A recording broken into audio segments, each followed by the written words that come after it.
सिंध हुकूमत के मुख्तलिफ महकमों में मरहूमीन के कोटे पर 340 मुलाजमतों की मंजूरी दे दी गई।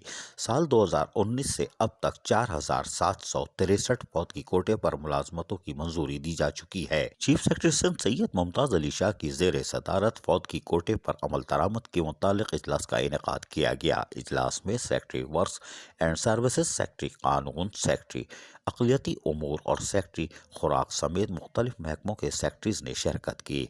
इजलास में महकमा स्कूल तालीम में 207, सेहत के 34, आबपाशी के 5, महकमा बल्दियात से ताल्लुक़ रखने वाले 32 मुलाजमीन की फौतगी कोटे पर मंजूरी दी गई।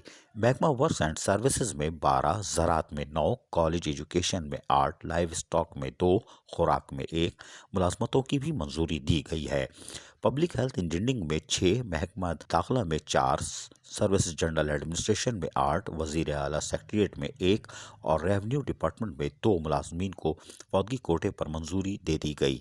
चीफ सेक्रेटरी सिंध ने तमाम डिप्टी कमिश्नर से DRC मुताल्लिक रिपोर्ट तलब कर ली है। चीफ सेक्रेटरी सिंध सैयद मुमताज अली शाह ने कहा कि ज़िली सतह पर कितनी DCR मुनक़िद हुई हैं उसकी तफसीलात फौरी तौर पर फराहम की जाए।